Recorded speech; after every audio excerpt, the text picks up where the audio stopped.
12절까지 말씀입니다. 고린도전서 1장 18절에서 2장 12절 말씀입니다. 좀 긴 말씀인데 우리 쭉 천천히 같이 한번 읽어보겠습니다. 있습니다. 십자가의 도가 멸망하는 자들에게는 미련한 것이요 구원을 받는 우리에게는 하나님의 능력이라. 기록된 바 내가 지혜 있는 자들의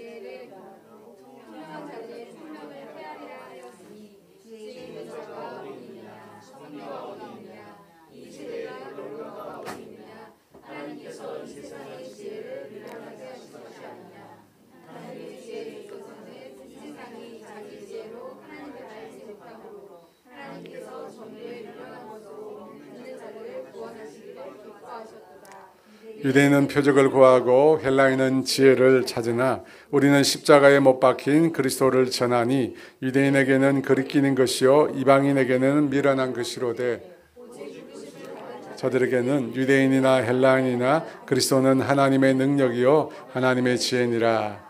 하나님의 어리석음이 사람보다 지혜롭고 하나님의 약하심이 사람보다 강하니라.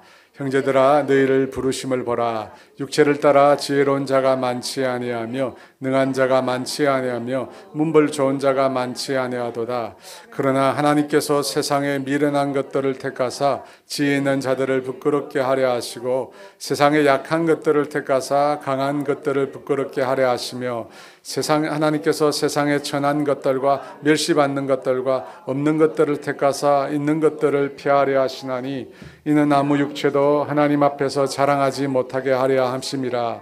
너는 하나님으로부터 나서 그리스도 예수 안에 있고 예수는 하나님으로부터 나와서 우리에게 지혜와 의로움과 구원함 기록된 바 자랑하는 자는 주 안에서 자랑하라 함과 같게 하려 함이라.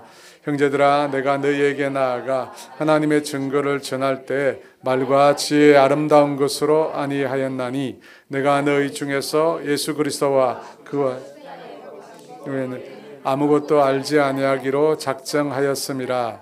내가 너희 가운데 거할 때 약하고 두려워하고 심히 떨어노라. 내 말과 내 전도함이 설득력 있는 지혜로 말로 하지 아니하고 다만 성령의 나타나심과 능력으로 하여 너희 믿음이 사람의 지혜에 있지 아니하고 다만 하나님의 능력에 있게 하려 하였노라. 그러나 우리가 온전한 자들 중에서 지혜를 말하노니 이는 이 세상의 지혜가 아니요 또 이 세상에서 없어질 통치자들의 지혜도 아니요 오직 은밀한 가운데 있는 하나님의 지혜를 말하는 것으로서 곧 감추어졌던 것인데 하나님이 우리의 영광을 위하여 만세전에 미리 정하신 것이라. 이 지혜는 이 세대의 통치자들이 한 사람도 알지 못하였나니 만일 알았더라면 영광의 주를 십자가에 못 박지 아니하였으리라. 기록된 바 하나님이 자기를 사랑하는 자들을 위하여 예비하신 모든 것은 눈으로 보지 못하고 귀로 듣지 못하고 사람의 마음으로 생각하지도 못하였다 함과 같으니라. 오직 하나님이 성령으로 이것을 우리에게 보이셨으니 성령은 모든 것 곧 하나님의 깊은 것까지도 통달하시느니라. 사람의 일을 사람의 속에 있는 영 외에 누가 알리요? 이와 같이 하나님의 일도 하나님의 영 외에는 아무도 알지 못하느니라. 우리가 세상의 영을 받지 아니하고 오직 하나님으로부터 온 영을 받았으니 이는 우리로 하여금 하나님께서 우리에게 은혜로 주신 것들을 알게 하려 하심이라. 아멘. 그까지입니다. 네, 잘하셨습니다. 우리 옆 사람 앞뒤 사람 얼굴 보시고 인사 나눌까요? 잘 오셨습니다. 반갑습니다. 저희를 축복합니다. 말씀을 전하기 전에 그런 생각이 듭니다. 여러분 예배를 드리면 예배의 순서가 있잖아요. 찬양이 있고 기도가 있고 또 말씀이 있습니다. 근데 여러분 이 순서는 뭐냐면 순서는 창문이라고 생각하십니다. 순서는 다르게 말하면 만왕경이나 현미경이나 뭔가를 들여다보는 것이라고 생각하면 돼요. 여러분 그 순서를 통해서 우리는 누구를 보게 되는 거죠? 하나님을 보는 거. 하나님. 오늘 제가 말씀을 나누고 또 기도할 때 우리가 만나야 될 분, 우리가 들어야 될 것은 하나님이고 그분의 말씀입니다. 제가 하는 말 중에 다 여러분에게 다 들리지는 않을 거예요. 근데 듣는 말씀 중에 하나님이 오늘 나에게 무엇을 보여주시려고 하나 그것에 여러분 초점을 두고 여러분 말씀은 들으시면 되겠습니다. 여러분 고린도 사실은 2주 전에 했는데 다 못한 것 같아가지고 제가 다시 하는 거예요. 그 새로 다 썼어요. 옛날에 했던 거 안 합니다. 새로 다 썼어요. 여러분, 고린도라고 하는 도시는 그리스에 속해 있습니다. 그리스 문명권에 속해 있는 도시가 고린도입니다. 그 그리스 땅에서 사람들이 추구했던 최고의 덕목은 지혜라는 지혜. 헬라어로 지혜가 소피아입니다. 소피아. 들어보셨죠? 소피아. 튀르키예에 가면 소피아 대성당이 있습니다.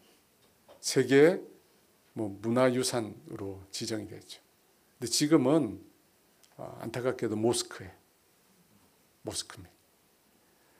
이 소피아라는 말이 지혜라는 말입니다. 지혜를 사랑하는 사람을 그래서 소피스트라고 합니다.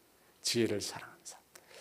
그래서 이 그리스 문명, 고린도 같은 도시에서 사람들이 뭘 추구했느냐? 지혜를 추구했고 그 지혜를 통해서 소피스트, 현자, 지혜자가 되는 것들을 가장 그 사람들이 갈망했습니다. 그걸 알 수 있는 게 사도행전 17장 21절에 이렇게 나옵니다. 우리 같이 읽어볼까요? 모든 아덴 사람과 거기서 나그네 된 외국인들이 가장 새로운 것을 말하고 듣는 것 외에는 달리 새로운 것을 말하고 듣는 것 외에는 시간을 안 썼대요. 오직 그것만, 새로운 것. 그걸 듣고 말아. 그 속에서 뭔가 지혜를 찾으려고 그것에만 사람들이 열중했다는 겁니다. 그만큼 그리스인들은 지혜를 중요하게 생각했어요. 그리고 지혜를 추구했습니다. 그렇다면 이 그리스인들, 고린도 사람들, 고린도 지역에 살고 있던 사람들이 추구한 이 지혜라는 것은 도대체 뭘까요? 뭐가 지혜죠? 지혜는 이 만물, 자연과 인간의 삶 속에 스며져 있는 이치를 말합니다. 이치. 이 세상과 만물의 그 이치, 법칙, 그것을 알아내는 것을 지혜라고 하는 지혜. 여러분, 그걸 알아가지고 그다음 뭐 하는 거죠? 여러분, 그 지혜를 통해서 이 세상에서 성공하고 부귀영화를 얻고 행복을 얻는다는 거예요. 그 사람들이 추구했던 게 이런 거예요. 다분히 현세적인 거죠. 영적인 게 아닙니다. 그죠? 이 세상과 인간 사이에서 통용되고 있는 삶의 이치, 만물의 이치를 깨달아서 그걸 통해서 이 세상에서 성공하고 부귀영화를 얻고 행복을 얻겠다는 거예요. 여러분, 이것이 그리스 사람들 그리고 고린도 사람들이 추구했던 지혜라는 것입니다. 그런데 여러분, 이걸 곰곰이 생각해 보니까 지금 우리가 살고 있는 세상과 여러분 어떻습니까? 같잖아요. 그죠? 지금 우리가 살고 있는 이 세상 사람들과 같습니다. 이 세상 사람들이 추구하는 게 뭐예요? 성공이잖아요. 부귀영화, 행복. 여러분, 이걸 얻기 위해서 사람들이 애쓰고 있습니다. 그래서 지금 이 세상 사람들과 고대 그리스인의 삶이 별반 다르지 않습니다. 똑같아요. 왜 그렇죠? 지금 이 시대 문명이 바로 그 그리스, 헬레니즘에서 왔거든요. 여러분, 우리가 살고 있는 이 세상의 문명이 문화가요, 그리스 사람들이 추구했던 그 헬레니즘 문명에서 발전되어서 지금까지 이른 거예요. 그래서 그 사람들이 추구했던 거나 지금 이 시대 사람들이 추구했던 게 같은 거예요. 같습니다. 그렇다면 오늘 다뤄야 될 게 뭐냐면, 그 사람들이 추구했던 것과 그러면 예수 믿는 우리 그리스도인들이 추구하는 우리의 신앙과 어떻게 다르냐? 똑같냐? 다르냐? 똑같습니까? 다르잖아요. 어떻게 다르죠? 오늘 성경이 말하고 있는 그 다른 점의 키워드가 뭐냐면 구원이라는 것이에요. 구원. 이 구원이라고 하는 부분에서 확연하게 차이가 난다는 거예요. 여러분, 성경이 말하는 핵심은 이 구원에 가는 것이에요. 구원. 그러면 이 헬라인들, 그리스도인들이 생각한 구원은 뭘까요? 그걸 이해하려면 구원을 필요로 하는 상황을 이해해야죠. 여러분, 모든 인생은 지금 구원을 필요로 하는 상황에 처해 있습니다. 왜 그러냐면 죽음과 그 다음에 인간에게 주어진 한계 상황에서 나오는 고통이 있거든요. 여러분, 죽음에서 나오는 고통, 그리고 인간이 겪고 있는, 인간이 할 수 없는 그 한계 상황으로부터 뭐가 나오냐면 고통이 나와요. 고통을 느껴요. 그래서 모든 인생은 구원을 필요로 하는 것입니다. 그런데 그리스 문명, 그 당시 바울 당시 그리스 사람들이 추구했던 그런 구원받는 것은 뭐죠? 그들은 이 세상에서 성공하고 부귀영화를 누리고 행복을 얻으면 그것이 구원의 상황에서부터 벗어나는 것이라고 생각합니다. 여러분, 이 세상에서 성공하고 부귀영화, 행복을 얻게 되면 인간이 처한 죽음과 한계 상황에서 과연 벗어나는 것일까요? 근데 그 사람들은 그렇게 생각한 거예요. 근데 지금 이 세상 사람들도 마찬가지예요, 여러분. 여러분, 그렇잖아요. 이 세상 사람들도 지금 뭐라고 생각하냐면 성공하고 부귀영화, 행복을 갖게 되면 우리가 이 땅에서 경험하는 그런 고통으로부터 벗어날 수 있다고 사람들이 스스로 믿으려고 합니다. 정확하게 말하면 스스로 믿으려고 해요. 하지만 예수 믿는 우리의 시각으로 보면 어떻습니까? 아니잖아요. 우리의 시각으로 보면 사람들이 추구하는 그런 부귀영화, 사람들이 생각하는 그 성공, 사람들이 생각하는 그 행복이라고 하는 것은 우리를 구원하지 못해요.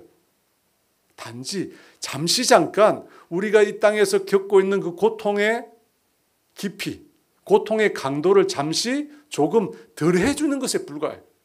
여러분, 그렇지 않아요? 여러분, 멋진 자동차 람보르기니 언젠가 타봐야 되는데 탈 수는 있잖아요. 살 수는 없어도 람보르기니 그거 아니라 뭐 페라리 정도라도 좀 타봤으면, 그죠? 그걸 사면 여러분 얼마나 행복할까요? 한 달 후에 제가 아는 집사님이 이사를 했는데 집을 멋지게 꾸몄대요. 그래서 구경 오래요. 목사한테 집 구경. 집을 그렇게 자기가 참 마음에 품은 꿈에 그리는 그런 집의 모양으로 꾸며놓으면 얼마나 행복할까요? 여자분들의 행복. 아니죠? 여자분들이 그런 행복을 꿈꿉니다. 그죠? 남들이 부러워하는 좋은 직장과 또 대학을 가고. 여러분 얼마나 행복할까요?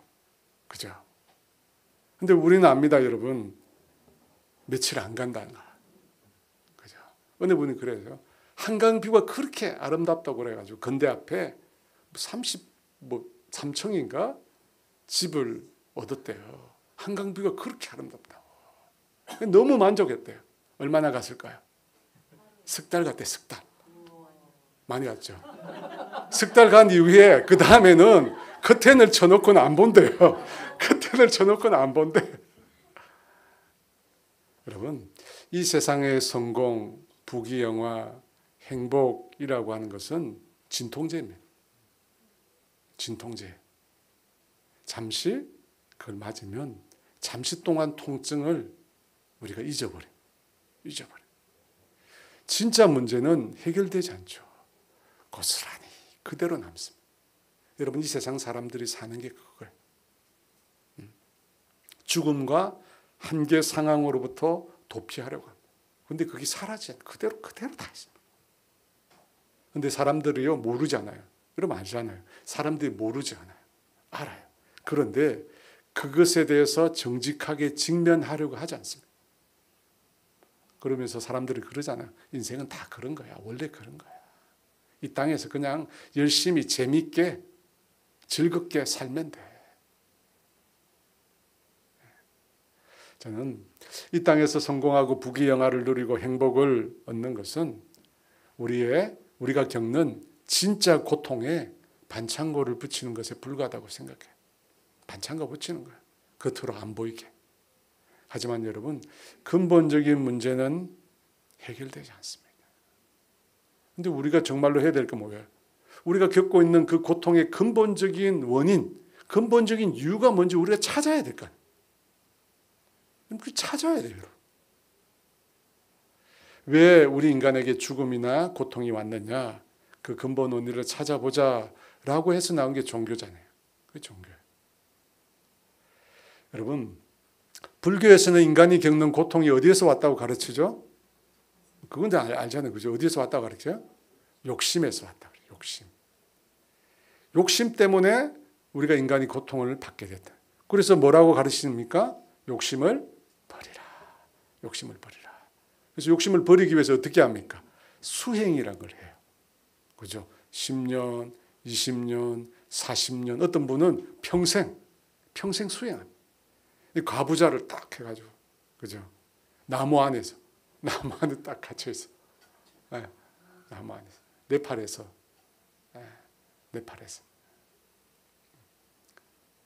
부처라고 불렸죠. 나중에 타락했어요. 나중에 타락했어요. 여러분, 저러면 저렇게 수행하며 욕심에서 벗어날 수 있다고 가르칩니다. 과연 그럴까요? 불교에서 또 가르치는 사상이 뭐냐면 공사상이라는 공사상. 여러분, 이게 뭐냐면 이 욕심이라고 하는 것은 이 세상을 잘못 이해해서라는 거예요. 이 세상이 뭔지를 잘못 이해해서 욕심이라고 하는 것이 나온다는 거예요. 그럼 이 세상이 뭐냐? 이 세상은 공이라는 거예요. 비어있다는 거예요. 헛것이라는 거예요. 정확하게 말하면 실제가 아니라 이것은 꿈과 같은 사실은 헛것인데 우리 눈에 실제처럼 보이는 것에 불과하다는 거예요. 여러분, 이것이 불교에서 가르치는 이 세상을 보는 거예요. 가짜라는 거예요. 진짜가 아니라. 그러니까 뭐예요? 욕심 부릴 필요가 없다는 거예요. 여러분, 이것이 불교의 공사상이에요. 근데 여러분, 분명히 욕심을 버리면 우리 인생에 유익이 조금 있습니다. 근데 문제는 뭐죠? 그것만으로 우리가 구원에 이를 수 없다는 거죠. 없다는 거예요. 여러분, 이 세상이 실제가 아니다. 다 가짜야. 눈에 보이는 거 이거 허상이야. 라고 내가 믿는다고 해서 이 세상이 없는 게 아니잖아요. 이 세상이 있어요. 있습니다. 불교에서 또 만든 게 뭐냐면 윤회라는 거예요. 윤회. 뭐죠? 계속된. 네. 이번에 한번 실패했으면 다음번에 잘하면 되는 거예요. 다음번에. 그래서 자살하잖아요. 다음번에 잘해보자. 이 세상에서는 실패했어. 이번에 실패했어. 다음번에 한번 잘해보자. 그래서 사람들이 자살하는 거예요. 그래서 여러분, 윤회 사상이라고 하는 게 굉장히 위험한 거예요. 굉장히 위험해요. 여러분, 제일 중요한 게 뭐냐? 구원의 문제입니다. 구원의 문제. 여러분, 우리에게 제일 중요한 우리 신앙의 문제 뭐냐? 구원의 문제. 이걸 정확하게 우리가 따져봐요. 우리가 무시한다거나 부인한다고 해서 이 문제 사라지지 않습니다. 여러분, 우리 안에 자리하고 있어요. 예수를 믿는 사람이나 예수를 믿지 않는 사람이나 이 구원의 문제에서 여러분 결코 벗어날 수 없습니다. 분명히 해야 돼요. 사람들이 부인하고 덮어놓고 해도 이 문제가 고스란히 그대로 남아있습니다. 여러분, 예수를 믿는 기독교 신앙에서 우리가 직면하고 있는 이 죽음, 한계 상황은 뭐 때문에 왔다고 우리는 성경이 가르칩니까? 한자인데, 그죠? 죄 때문이죠. 분명히 하셔야 되거든요. 우리는 욕심 때문에 온 게 아니에요. 여러분, 인간이 가지고 있는 욕심 때문에, 욕구 때문에 이 죽음과 고통이 온 게 아닙니다. 우리는 죄 때문입니다. 죄. 창조주 하나님을 거역하고 하나님의 말씀을 떠나 타락한 인간의 죄 때문에 죽음과 저주와 삶의 고통이 온 겁니다.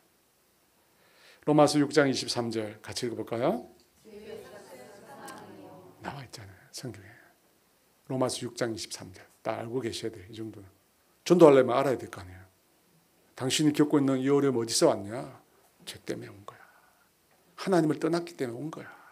하나님을 거부하고 인간이 자기 마음대로 자기 욕심대로 살려고 했기 때문에 온 거야. 가르치죠. 로마서 6장 23절. 여러분, 그래서 우리는 죄의 문제를 해결해야 돼요. 근데 문제가 뭐냐면 인간 스스로 죄의 문제를 해결할 수 있습니까? 없습니까? 없다는 거죠. 여러분, 인간의 지혜는 인간의 삶의 문제에 반창고에 붙이는 것 불과합니다. 그 문제를 해결할 능력이 우리에게 전혀 없습니다. 여러분, 우리 인생은 하나님을 볼 능력이 없어요. 여러분, 이 만물 가운데는 하나님이 있으세요. 하나님이 이 만물 가운데 자신의 속성을 하나님이 이 만물 가운데 심겨주셨어요. 하지만 우리가 그걸 알아볼 능력이 우리 속에 없습니다. 21절에 그래서 이렇게 말씀하는데요. 읽어볼까요? 하나님의 지혜에 있어서는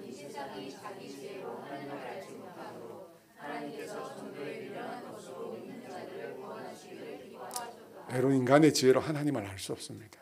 여러분, 신학에서 보면 이 만물에는 하나님의 속성이 담겨 있어요. 이 만물을 통해서 우리가 하나님은 어떤 분인가 우리가 인식할 수 있어요. 근데 문제가 뭐예요? 인간이 타락했거든요. 그래서 아무리 아름답고 정말 멋진 광경을 봐도 뭐라고 얘기합니까? 정말 아름답다, 신비롭다. 예수 안 믿는 사람 그게 끝이에요. 그 이상은 그 아름답고 신비로운 것을 만드신 하나님을 모르는 거예요.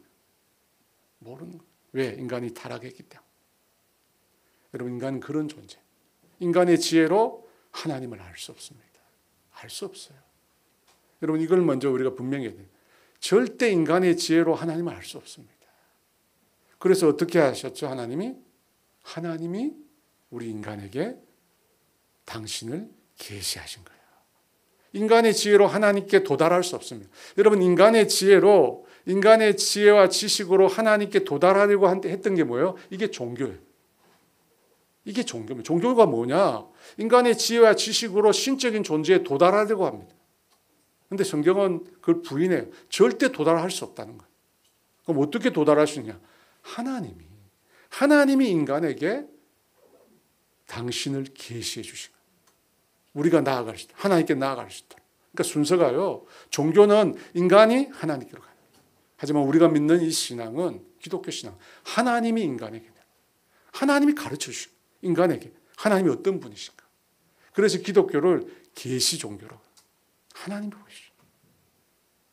오늘 성경을 읽어보면, 사실 자세히 읽어보면 이 성경 속에 성자 예수님, 성부 하나님, 성령 하나님이 다 나옵니다.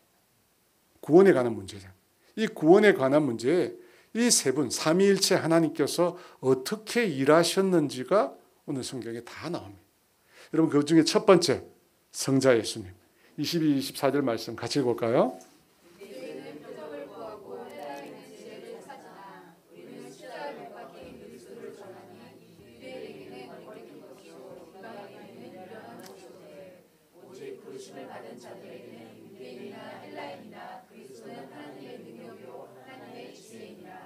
여러분, 예수를 안 믿는 사람들은 예수 믿는 사람들이 이상하게 생각해요.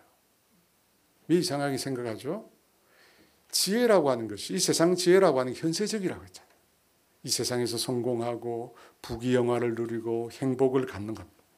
그런데 그런 세상 사람들의 지혜 관점에서 예수님의 십자가를 보면 이해가 안 되거든요. 여러분, 예수님의 십자가는 부귀, 영화, 성공, 행복 전혀 관계없습니다. 예수님의 십자가는 성공이 아닌 실패잖아요.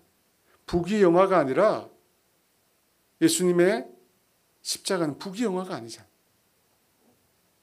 가난이 오히려 가난은 우리 인생을 위해서 가난이 행복이 아니라 고통이죠. 이해가 안 되는 거죠. 그래서 믿지 않는 사람 관점에서 보면 십자가에서 비참하게 돌아가신 예수 그리스도는 지혜가 아니라 어리석게 보여요. 그런데 왜 예수님은 인생에게 그렇게 어리석게 보이는 십자가를 왜 지셨죠? 그렇죠. 앞서 얘기했죠. 우리 죄를 해결하기 위해서. 그 죄 때문에 인생이 멸망해 가는 것을 하나님 볼 수가 없는 거예요.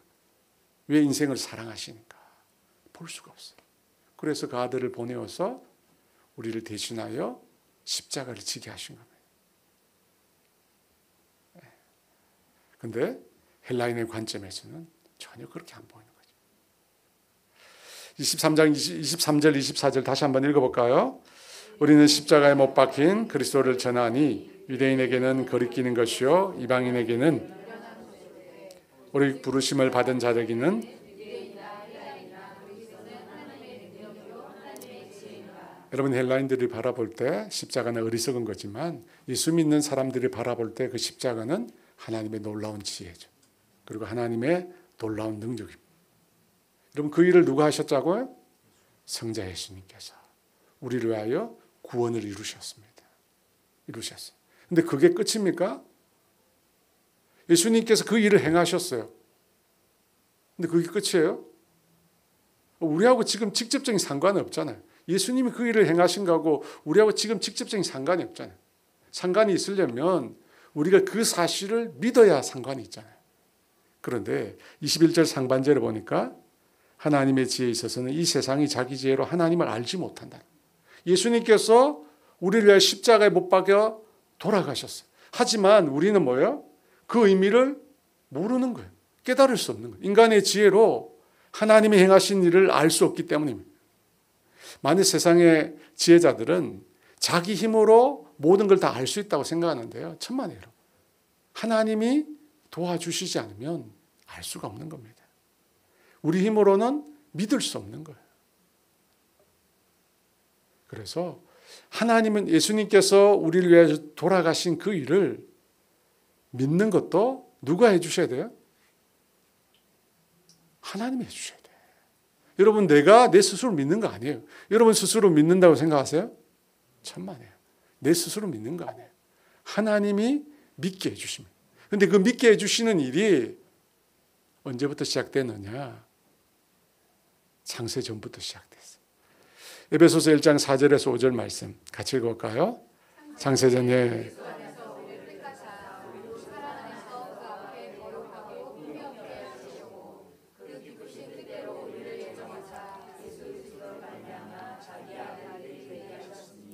여러분, 왜 하나님이 창세전에 하셨을까요? 아니, 지금 내가 믿는 거잖아요. 지금 내가 예수님을 믿게 되는 거잖아요. 그런데 왜 성경은 창세전에 그 일을 미리 예정하시고 결정해놨다고 얘기하는 것일까요?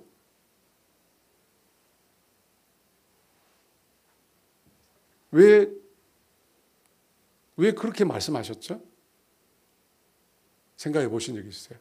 아니, 지금 내가 믿는 거잖아요. 지금 믿는데 왜 성경은 창세전에 이미 나를 예정하고 택하셨다고 그렇게 말씀하시는 것일까요? 이게 뭐냐면 하나님이 나를 구원하겠다는 이것이 결코 변하지 않는다. 창세전에 이미 결정했기 때문에 내가 때로 어떻게 해요? 넘어지고, 내가 믿음 생활하다가 때로 시험에 들어서 때로는 넘어지고 바닥을 길고, 그렇게 해도 하나님의 구원 약속은 변하지 않는다. 그걸 가르쳐 주시기 위해서 창세전에 했다고 이미 말씀하시고, 너가 아무리 방황하고 아무리 너가 해도 내가 너를 구원하기는 변하지 않는다는 거예요. 그래서 그것을 분명히 하시기 위해서, 하나님의 구원 역사를 분명히 하시기 위해서 이미 과거에 했다고 말씀하시는 거예요. 로마서 8장 29절 30절도 읽어볼까요? 하나님이 미리 아신 자들을 또한 그 아들의 형상을 본받게 하기 위하여 미리 정하셨으니 이는 그로 많은 형제 중에서 낮아지게 하여 하시니라. 또 미리 정하신 그들을 또한 부르시고 부르신 그들을 또한 의롭다 하시고 의롭다 하신 그들을 또한 영화롭게 하셨느니라. 사랑하는 여러분, 인간의 지혜로 하나님 알 수 없습니다. 인간은 믿을 수 없습니다. 우리가 믿게 된 것은 하나님이 이미 택하셨기 때문에, 이미 우리를 예정하셨기 때문에, 그리고 우리를 불러주셨기 때문에. 여러분, 누가 한 거죠? 하나님이 한 거죠. 우리가 한 건 아무것도 없어요. 하나님이 이미 오래전에, 우리가 만들어지기도 전에 하나님 다 하신 거예요. 여러분, 제가 예수를 믿고 나면서 제일 먼저 제 마음속에 생각된 게 뭐냐면, 내가 예수님을 딱 믿고 난 다음에 내 과거를 이렇게 돌아보니까 단 하나도 우연이 없더라는 거예요. 여러분, 그런 생각 안 드세요? 전 그걸 느꼈어요. 내가 대한민국에 태어난 것, 그리고 내가 이 가정에 태어난 것, 그리고 내가 5살 때 처음 어머니를 따라 교회에 간 것, 그리고 그곳에서 정말 교회에서 열심히 놀았던 것, 그리고 나를 따뜻하게 격려해주고 환영해주던 선생님을 만났던 것, 그래서 성탄절에 선극도 했던 것, 이런 모든 일들이 다 하나님의 계획 속에 있더라. 여러분, 우연이 아닙니다. 하나님께서 이미 과거에 우리를 택하시고 예정하시고 우리의 삶 가운데 하나님께서 일하고 계셨어요. 일하고 계셨어요. 여러분, 그걸 뭐라고 하죠? 그걸 섭리라고 그래요. 섭리. 섭리라는 거예요. 하나님이 선택하셨고 내 삶 가운데 하나님이 나를 인도해 주셨고 모든 그것을 섭리라고. 여러분 믿고 나니까 그게 눈에 보이는 거예요. 여러분 보이지 않아요? 하나님이 내 인생 곳곳에 때때로 정말 힘들고 어려울 때 정말 고통스러워할 때 그때 하나님께서 내 삶 가운데 일한 흔적이 있는 거예요. 누군가를 보내주고 그죠? 누군가를 통해서 나에게 위로를 주시고 격려를 주시고 힘을 주시고 여러분 하나님이 하신 거예요. 그래서 우리에게 뭐가 없다고요? 구원받는 데 있어서 단 하나의 공로도 없다는 거예요. 하나님이 다 하셨다. 하나님이 다 하셨다. 하나님이 다 하셨다. 그걸 총칭해서 구원에 있어서 하나님의 은혜라고 하는 거예요. 하나님의 은혜. 그죠? 모든 것이 하나님이 자격이 안 되는 나를 하나님께서 다 하신 거예요. 하나님의 은혜로. 그래서 에베소서 2장 8절에 이렇게 말합니다. 같이 읽어볼까요?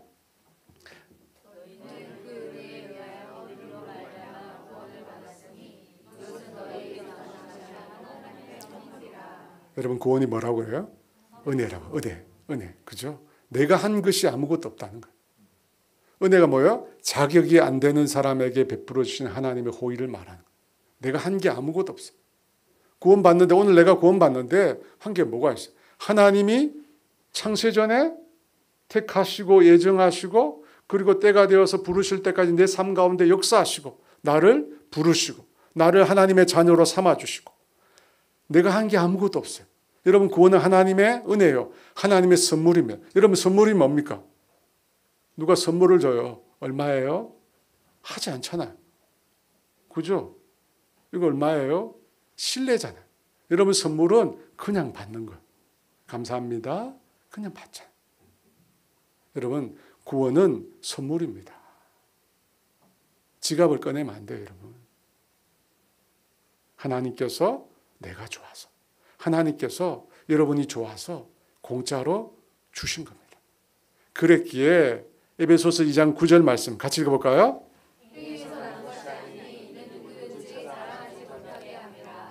오늘 설교 제목이 자랑하지 말란데 여러분 나의 행위에서 난 게 아니야.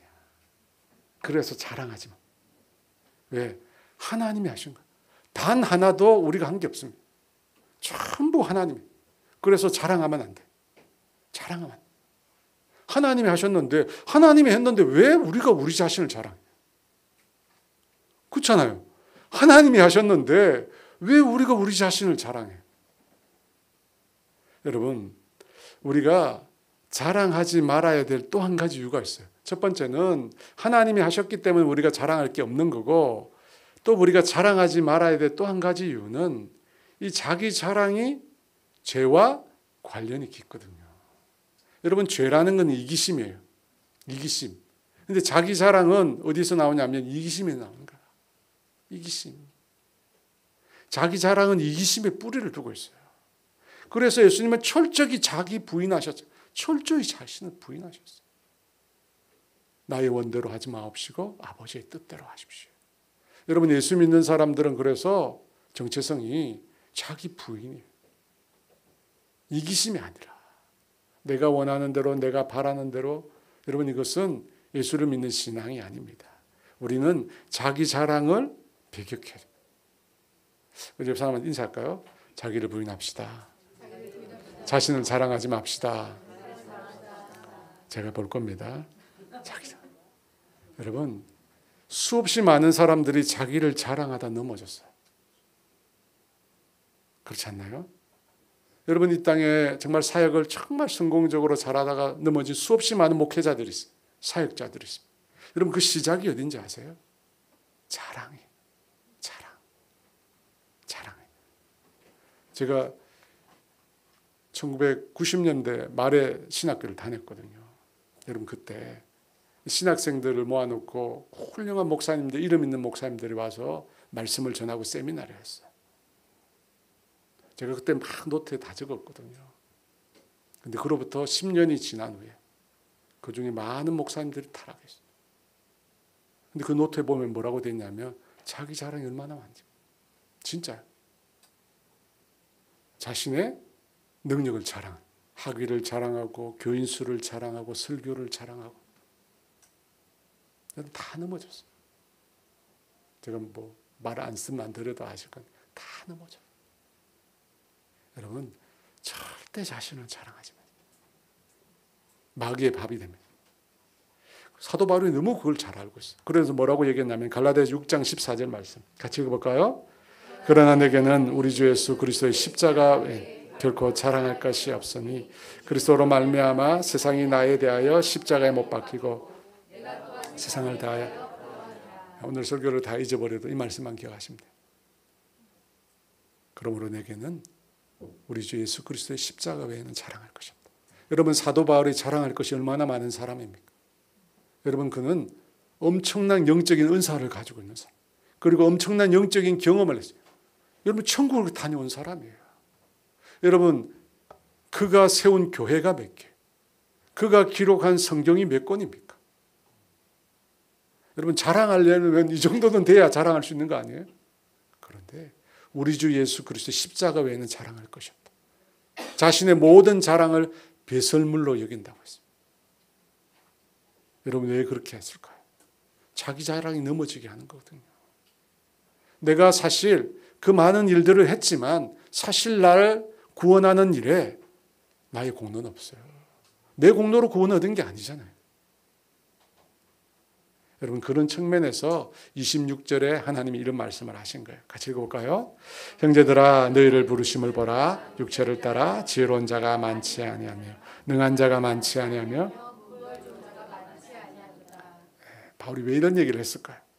육체를 따라 세상의 기준으로 보면 이 말입니다. 지혜로운 자, 권세 있는 자, 문벌 있는 자가 많지 않다고 해요. 왜 하나님은 지혜 있는 자, 권세 있는 자, 문벌 있는 자를 부르시지 않았을까요? 불렀겠죠. 근데 그들이 거부했겠죠. 여러분 왜 그렇게 하셨죠? 구원이 하나님의 은혜임을 주님이 강조하시기 위해서. 구원은 하나님의 은혜라는 거예요. 자기 공로가 아니라는 거예요. 여러분 지혜 있는 자, 문벌 있는 자, 권세 있는 자는 뭘 항상 얘기합니까? 자신을 얘기하거든요. 내가 이만큼 애쓰고 노력했다. 그래서 내가 이만큼 이루었다. 그런데 여러분 지혜와 능력과 부유는 구원에 있어서는 아무 쓸모가 없어요. 그렇지 않아요? 여러분 이 세상에서 성공하고 부귀영화를 누리고 이 세상의 행복을 자기가 누리고 있다는 사람들, 여러분 구원에 있어서는 아무 쓸모가 없어요. 오히려 그것이 뭡니까? 방해가 되죠. 예수 믿는데 방해돼요. 여러분 그래서 하나님은 육체의 기준을 따라 사람들을 부르신 것이 아니라 영의 기준을 따라 이 세상에서 미련하고 약하고 천하고 멸시받고 가진 것들이 없는 자들 부르신 거예요. 그분들은 자랑할 게 없어요. 그래서 주님만 자랑해요. 사랑하는 여러분, 우리는 주님을 자랑해요. 십자가를 자랑해요. 31절 말씀 같이 읽을까요? 기록된 바 자랑하는 자는 오역이라고 그랬죠. 오역. 주 안에서 이 말이 아니라 자랑하는 자는 주를 자랑하도록 하라. 주를 자랑하도록 하라. 주님을 자랑하라는 거예요. 여러분 우리는 주님만 자랑해야 돼요. 저와 여러분은 우리가 이 세상에서 유명해지고 이 세상에서 많은 걸 얻고 이 세상에서 풍족한 것을 얻어도 늘 주님만 자랑해야 돼요. 늘 주님의 십자가만 자랑해야 돼요. 여러분 그러지 않으면 넘어져요. 자기 자랑이 많아지는 순간부터 교만해지고 이기적이 되면 넘어져요. 그래서 늘 자기를 부인하고 주님을 자랑하시기 바랍니다. 여러분 예수님께서 구원을 이루셨어요. 그 구원을 우리에게 가져오신 분은 성부 하나님이세요. 성부 하나님. 성부 하나님께서 이미 택하시고 예정하시고 우리를 부르시고 인도하셨습니다. 성부 하나님 하십니다. 구원에 있어서 우리가 한 게 없습니다. 세 번째, 성령 하나님. 여러분, 성령 하나님께서도 우리의 구원을 위해서 일하십니다. 고린도전서 2장 4절과 5절 말씀 같이 있습니다. 내 말과 내 전도함이 설득력 있는 지혜의 말로 하지 아니하고 다만 성령의 나타나심과 능력으로 너희 믿음이 사람의 지혜에 있지 아니하고 다만 여러분, 사람의 지혜 있잖아요. 하나님의 능력이 있습니다. 여러분 믿으십니까? 근데 여러분이 바울의 말 4절에 보면 내 말과 내 전도함이 설득력 있는 지혜의 말로 하지 아니하고 라고 해요. 근데 여러분 생각해 보세요. 설득력 있는 지혜의 말로 하면 어떨까요? 괜찮지 않을 것 같아요? 그렇잖아요, 여러분. 아무것도 모르는 것보다 뭔가 논리도 정연하고 지혜로운 말을 하면 더 효과적이지 않겠어요? 맞잖아요, 여러분. 근데 바울은 그렇게 하지 않는다. 저도 옛날에 복음 전할 때 예수 믿으면 잘 됩니다. 예수 믿으면 복 받아요. 예수 믿으면 자녀도 잘 되고 사업도 잘 되고 다 잘 돼요. 제가 그렇게 전도했어요, 옛날에. 제가 가짜지, 가짜. 여러분, 그건 복음이 아니에요. 듣기 좋은 말이죠, 사람들에게. 사람들에게 듣기 좋은 말이에요. 근데 바울은 그런 말을 안 한대요. 왜? 복음은 예수님과 십자가를 얘기해야 되거든요. 여러분, 십자가를 얘기하지 않는 것은 복음을 전하는 게 아니야. 저도 말도 안 되는 소리를 많이 했던 거예요. 여러분, 왜 설득 있는 지혜로의 말로 복음을 전하지 않겠다 했을까? 설득력 있는 지혜 쪽으로 가면 자꾸만 뭘 의지합니까? 그렇죠. 자기를 의지하는 거예요. 자기 지혜를 의지하는 거예요. 성령님을 의지해야 되는데 설득력 있는 지혜 쪽으로 가면 자꾸만 뭘 의지해요? 자기를 의지해요. 자기를 의지해. 자신을 의지해. 자신이 배운 것, 깨달은 것, 경험한 것, 막 이런 자기 지식, 이런 것들을 자꾸 의지하는 거예요. 하나님을 의지하지 않고. 참 안타깝게도 여러분, 이 한국 교회가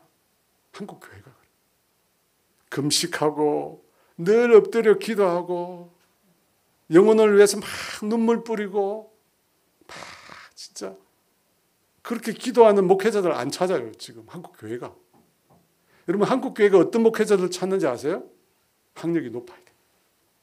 그리고 이걸 잘해. 이걸 잘해. 이걸 잘해.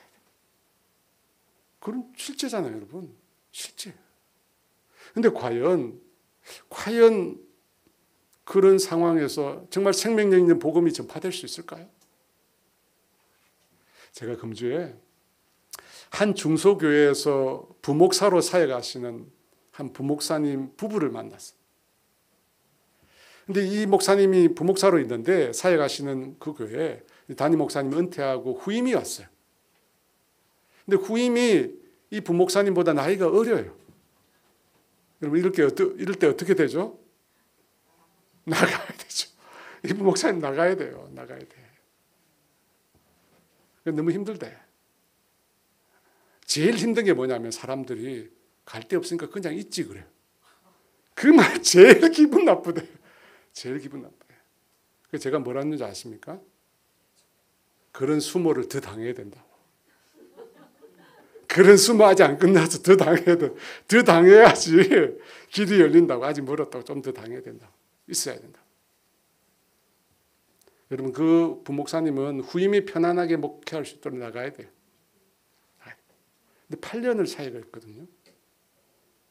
근데 8년을 사역하다 보니까 나이는 많아서 이제 부목사로 못 가요. 담임 목사로 이제 가야 되는 거예요. 그래서 담임 목사 어디 찾는데 청빙하는데 지원을 하라니까 지원을 못 한다는 거예요. 왜? 학력이 안 된대요. 그래서 내가 중졸인가? 중졸은 아닌데 학력이 안 된대요. 몇 년 전에 어떤 목사님이 그러지 말고 앞으로 담임 목사 청빙을 받아야 되니까 박사 학위 과정이라도 좀 들어가라고. 외국에서 하는 박사 학위 과정이 있거든요. 거기에 지원을 해서 공부를 해서 그 양력에다가 박사 학위 과정이라고 써야 된다는 거예요. 왜냐하면 그게 있어야지 그게 서류가 일단 받거든요. 그게 없으면 서류를 안 받아요. 그러니까 여러분 잘 몰라. 안 뽑았기 때문에 잘 모르시는데 그게 있어요. 박사 학위 과정이라도 있어야지 서류를 받아요. 그렇지 않으면 서류를 안 받아요. 근데 제가 그 목사님을 잘 알거든요. 밤새워 기도해요. 밤새워 기도.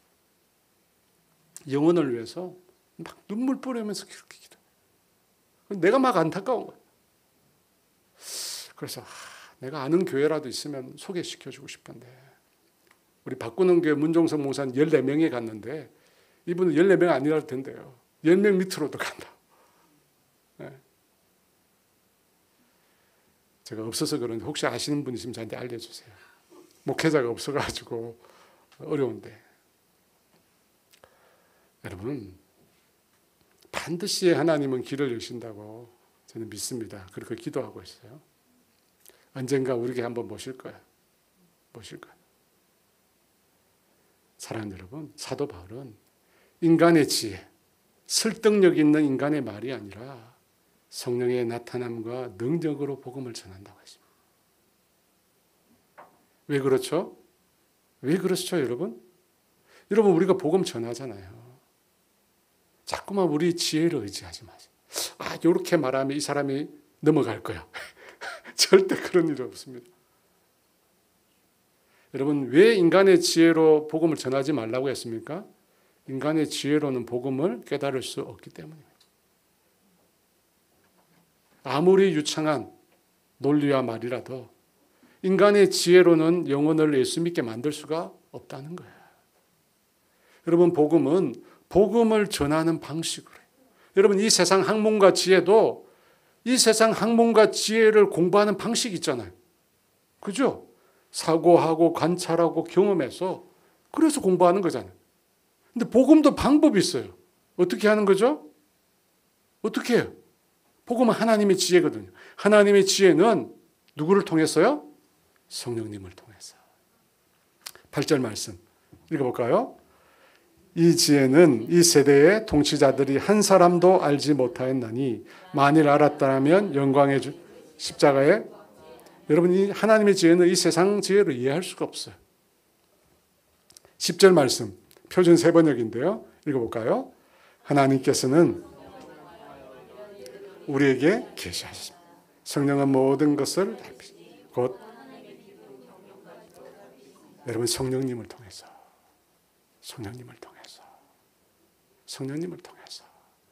여러분 마음속에 복음 전해야 되는 사람 있잖아요. 안 믿는 사람. 나중에 우리가 또 기도할 텐데 성령님을 통해서 하나님이 성령님을 통해서 계시하셨대요. 보여주신 것. 여러분 이게 중요해요. 여러분 기독교 신앙은 계시 종교라고 했죠. 인간의 지혜가 아니에요.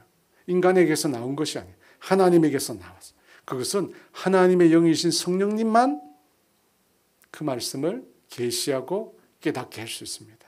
깨닫게 할 수 있어요. 그래서 여러분 성령님을 의지해야 돼요. 여러분 말씀은 하나님의 말씀이 특별 계시거든요. 특별 계시라고 해요.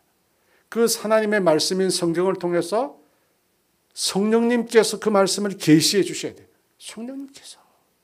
성령님께서 계시해 주셔야지 깨닫게 돼요. 그 계시에 능력이 있는 거예요. 성령님 통해서 그 말씀은 전파될 때 능력이 있는 거예요. 그래서 우리가 철저하게 성령님을 의지하셔야 돼요. 철저하게.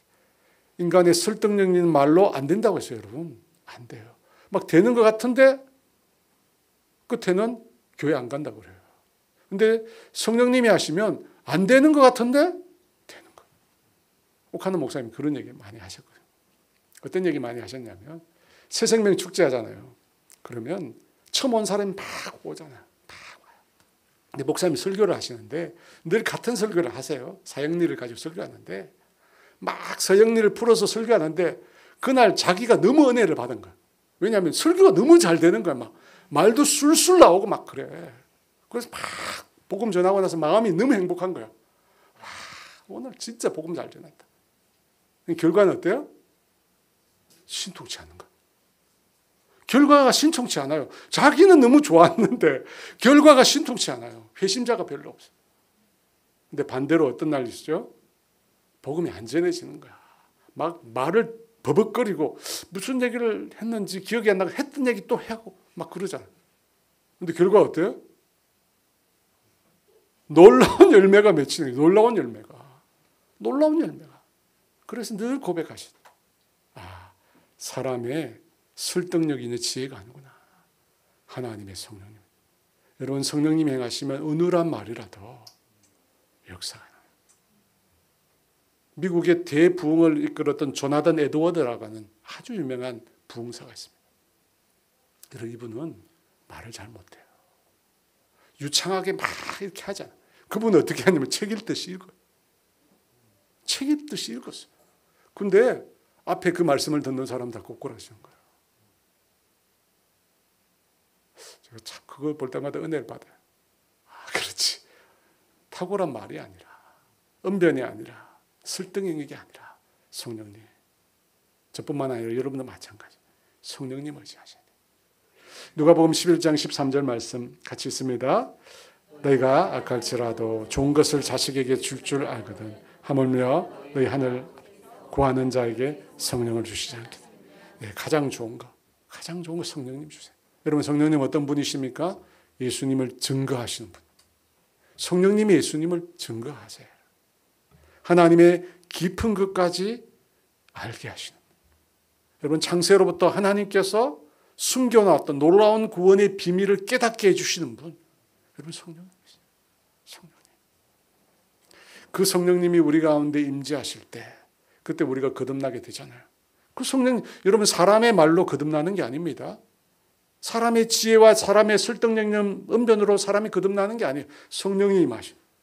성령이 임하실 때 거듭나게 되고 영생을 소유하게 됩니다. 그러므로 여러분 성령님을 의지하지 않고는 복음을 전할 수 없습니다. 전해도 아무 소용이 없어요. 그러므로 성령님 사모하시고 의지하시는 저와 여러분 되시기를 원합니다. 여러분 성령님께서 예수 그리스도가 이루신 그 구원 계시, 하나님이 우리 인생 가운데 성취해 오신 그 구원의 역사, 성령님께서 깨닫게 하시고 눈을 열게 하세요. 성령님 마음을 열게 하세요. 그러므로 그 성령이 의지하시는 저와 여러분 되시기를 주의 이름 축원합니다.